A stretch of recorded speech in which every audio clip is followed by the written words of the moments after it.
يا جماعة، سوني رجعت مرة تانية وكسرت الدنيا في أحدث ستيت اوف بلاي ليها. عرض كله مفاجآت تقيلة جدا وألعاب شكلها هيغير شكل الجيل الجاي من الجيمنج كله. الحدث كان مليان إعلانات ضخمة، جرافيكس مجنون، وعروض جيم بلاي بتأكد إن 2026 هتكون سنة نار في عالم الألعاب. وفي برضه حصريات أعلنت عنها بلاي ستيشن. وهنبتدي بأول حصرية لبلاي ستيشن، وهي مارفلز وولفرين.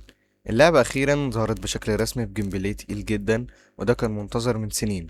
أسلوب اللعب واضح إنه هيكون عنيف وسريع ودموي جدا، بيعكس شخصية لوجان بشكلها الحقيقي من غير تلميع. الضربات باستخدام المخالب مش مجرد هجمات عادية، لأ ده تقطيع فعلي للأعداء مع تفاصيل وإخراج يخليك تحس بكل حركة في القتال. واللي زود الحماس أكتر إن احنا شفنا شخصيات مهمة جدا زي جين جراي وسوبر توس، وده بيوضح إن القصة مش بسيطة، لأ ده عالم الإكسمين أوسع بكتير وصراعات ضخمة هتتفتح مع تقدم الأحداث. والأهم، تم تأكيد إن اللعبة جاية رسمي يوم 15 سبتمبر 2026 حصري على بلاي ستيشن 5. ليه وولفرين بقى مهمة بالشكل ده؟ اللعبة دي مش مجرد عنوان جديد، لأ دي واحدة من أهم مشاريع سوني الجاية، لأنها بتربط بين مارفل وبين خبرة انسومياك اللي قدمت سبايدر مان. يعني احنا بنتكلم عن لعبة أكشن تريبل ايه بمعايير ممكن ترفع سقف الألعاب الأبطال الخارقين كله. ونيجي لحصرية بلاي ستيشن التانية، وهي لوفي مرات كريتوس. وهنا لازم نوضح حاجة مهمة، اللعبة دي مش مجرد جزء فرعي عادي، لأ دي بتفتح باب مختلف تماما داخل عالم السلسلة.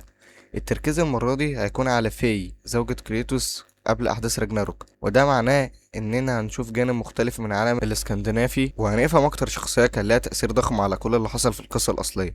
ورغم إن كريتوس مش محور الأحداث هنا، لكن وجوده في العالم ده بيخلي كل حاجة مرتبطة ببعضها، وبيأكد إن السلسلة لسه فيها قصص أعمق بكتير لسه ما اتحكتش. اللعبة شكلها تركز على السرد الأساطير وبناء العالم بشكل أوسع من أي وقت فات.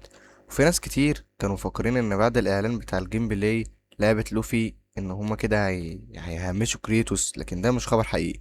مخرج اللعبة طلع وأكد إن قصة كريتوس مكملة، وإن لسه فيه بالتأكيد ألعاب تانية لكريتوس، فده خبر كويس لعشاق اللعبة.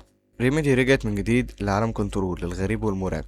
العرض كشف مناطق جديدة مليان أسرار وظواهر خارقة للطبيعة، ومع كل لقطة كان واضح إن اللعبة هتركز أكتر على الغموض والاستكشاف. ولو كنت من محبي الجزء الأول، فشكل الجزء الجديد هيكون أضخم وأغرب بكتير. ونيجي للعبة اللي بعدها، واحدة من أكبر مفاجآت الحدث، كانت لعبة مارفل توكن. لعبة قتالية جديدة بتجمع أبطال مارفل في مواجهات سريعة وحماسية بأسلوب أنمي مميز. ومن أول العرض واضح إن اللعبة هتعتمد على كومبوات قوية ومعارك مليانة مؤثرات بصرية تخطف العين. واحنا آخر مرة أصلا شفنا حاجة زي كده مارفل بتعملها كانت مارفل فيرسس كابكوم. الرعب رجع من جديد مع الجزء الجديد من أنتل دون، بيكمل فكرة الاختيارات المصيرية اللي ممكن تغير القصة بالكامل، وكل قرار هتاخده ممكن ينقذ شخصية أو يتسبب في موتها، وده اللي مخلي السلسلة مميزة لحد النهاردة. وفي لعبة لسه نازلة اسمها دايركتيف 8020 من نفس الشركة، بس دي هنتكلم عنها في فيديو لوحده. أما سايلنت هيل تاون فول فاستمرت في تقديم الرعب النفسي اللي اشتهرت بيه السلسلة. العرض كان غامض جدا ومليان مشاهد مقلقة خلت اللاعبين بيحاولوا يفهموا ايه اللي بيحصل. والأكيد إن المدينة مرعبة ولسه فيها آثار كتير، لكن الصراحة يعني إعلانها ما كانش محمس أوي بالنسبة لي. واللعبة اللي بعدها هي توم ريدر ليجاسي اوف أتلانتس. لارا كروفت رجعت في مغامرة جديدة بالكامل، المرة دي هيكون البحث في أسرار أطلانتس الأسطورية، ومع ألغاز ومقابر قديمة ومطاردات خطيرة. والعرض كمان رجع الإحساس الكلاسيكي المعروف بتاع توم بريدر اللي كل الناس بتحبه وتعرفه. ونيجي بقى للعبة التانية، وهي فانتوم بليز زيرو.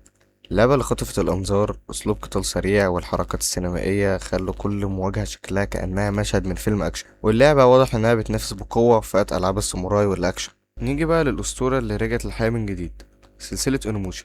العرض ظهر فيه معارك بالسيوف ضد وحوش وشياطير بأجواء يابانية تاريخية، وكتير من اللعيبة القديمة اعتبروا عودة السلسلة واحدة من أفضل لحظات ستيت اوف بلاي. وبعد غياب طويل، ريمان رجع من جديد. اللعبة لسه بتحافظ على أسلوب المنصات الممتع المعروف في السلسلة، لكن برسوم محسنة ومحتوى جديد طبعا. ومن الألعاب اللي خطفت انتباه ناس كتير في ستيت اوف بلاي كانت ايس كومبات.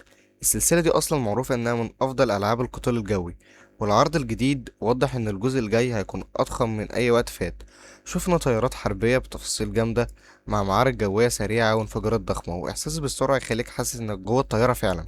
اللي عجبني كمان إن العرض ركز على الجرافيكس بشكل كبير، خصوصا السحب والإضاءة وتأثيرات الطيران، وده مخلي اللعبة شكلها أقرب لفيلم حربي ضخم من مجرد لعبة طيارات. ولو بانداي نامكو قدرت تطور القصة والجيم بلاي بنفس الشكل اللي شفناه، فممكن ايس كومبات تكون واحدة من اقوى العاب الاكشن الجوية اللي شفناها في الفترة الجاية. وبصراحة اي حد بيحب الطيارات الحربية والمعارك الجوية السريعة اكيد لازم يحط ايس كومبات على قائمة الالعاب المنتظرة. ومن اكتر الالعاب الممتعة في العرض كانت ستات مان هوليوود. لعبة بتحطك في دور دوبلير مشاهد خطيرة في أفلام هوليوود وتخليك تعمل نطات مجنونة وحوادث ضخمة ومطاردات كبيرة للحصول على أفضل لقطة ممكنة. الفكرة لوحدها كانت كافية تخطف الأنظار وتخلي الناس كتير متحمسة لتجربتها. ومنها مثلا انت هتبقى في دور دوبلير لفيلم باك تو ذا فيوتشر، فيلم مشهور جدا ومعظم الناس عارفاه، هو فيلم قديم شوية لكن حلو.